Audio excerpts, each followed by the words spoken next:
Example number 5 में क्या है, find the multiplicative inverse of 2 3 iota. 2 3 iota का मल्टीप्लिकेटिव इनवर्स निकालना। तो क्या लिखेंगे, multiplicative inverse of 2 3 iota is 1 upon 2 3 iota. मतलब अगर 2 3 आयोटा या किसी भी कॉम्प्लेक्स नंबर का जब भी मल्टीप्लिकेटिव इनवर्स निकालना उसको लिखना है 1 अपॉन में वही कॉम्प्लेक्स नंबर। मतलब अब मेरे को इसको सॉल्व करना है 1 अपॉन 2 3 आयोटा।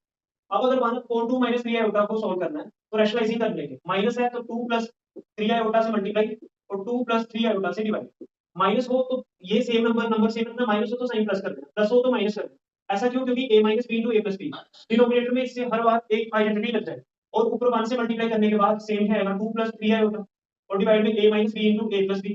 तो मतलब a का स्क्वायर माइनस b का स्क्वायर 3 आयोटा का स्क्वायर और न्यूमरेटर में 2 3 आयोटा, डिनोमिनेटर में 2 का स्क्वायर 4 माइनस 3 का स्क्वायर 9 और आयोटा स्क्वायर।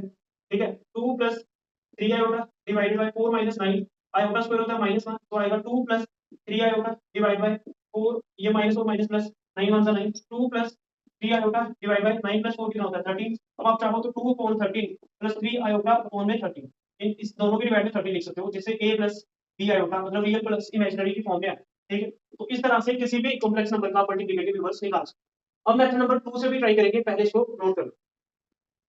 अच्छा अभी तक ध्यान से चेक करना, दूसरा मेथड क्या होगा। सोचो अगर इस कॉम्प्लेक्स नंबर को मैं z मान लूं, z इक्वल्स टू 2 3 आयोटा और z के ऊपर बार कर दो। ठीक है, मतलब z का कॉन्जुगेट निकालो तो 2 3 आयोटा का जब कॉन्जुगेट निकलेगा तो 2 3 आयोटा हो जाएगा। आप इसके डिनोमिनेटर में देखो, जब मल्टीप्लिकेटिव इनवर्स निकाल रहे हैं मतलब z इनवर्स निकाल रहे हैं तो इसके न्यूमरेटर में क्या आ रहा है 2 3 आयोटा और 2 3 आयोटा तो z बार मतलब z का कॉन्जुगेट है और डिवाइड में क्या आ रहा है 4 9।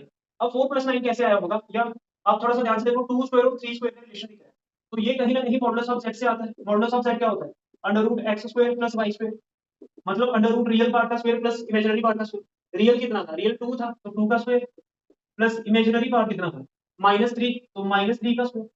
तो मॉडुलस ऑफ z कितना आ जाएगा, अंडर रूट 2 का स्क्वायर 4 -3 का स्क्वायर 9 होता है तो 9 आ जाएगा, अंडर रूट 9 प्लस 4 कितना 13। लेकिन यहाँ पे 13 के ऊपर तो रूट नहीं है, अब इसका रूट हटाने के लिए दोनों तरफ स्क्वायरिंग करनी पड़ेगी तो मॉडुलस ऑफ z का स्क्वायर करेंगे तो यहाँ पे अंडर रूट 13 का स्क्वायर हो जाएगा, दोनों तरफ करना पड़ता है स्क्वायर और रूट कैंसिल, यहाँ पे आ गया 13। इसका मतलब जो हमने कॉम्प्लेक्स नंबर का इनवर्स निकाला मल्टीप्लिकेटिव इनवर्स वो ऊपर आ रहा है 2 3 आयोटा। तो देखो 2 3 आयोटा मेरे को z बार में करके मिल गया तो ये लो 2 3 आयोटा डिवाइडेड बाय कितना आ रहा था 13। 13 मेरे को कैसे मिला, मॉडुलस ऑफ z का स्क्वायर करके। इसका मतलब इसके डिवाइड में मॉडुलस ऑफ z का स्क्वायर आएगा, मॉडुलस ऑफ z का स्क्वायर कितना था 13 तो ये लो। मतलब इस फॉर्मूले से भी मैं किसी भी कॉम्प्लेक्स नंबर का मल्टीप्लिकेटिव इनवर्स निकाल सकता हूं। अगर z इनवर्स निकालना है मल्टीप्लिकेटिव इनवर्स निकालना है तो ऊपर लिखो z बार मतलब z का कॉन्जुगेट डिवाइड में उसी कॉम्प्लेक्स नंबर का जो मॉडुलस होगा उसका स्क्वायर लिख दो। तो इस तरह से भी आप मल्टीप्लिकेटिव इनवर्स निकाल सकते हो। ये मेथड नंबर 2 है और ये जो किया ये मेथड नंबर 1।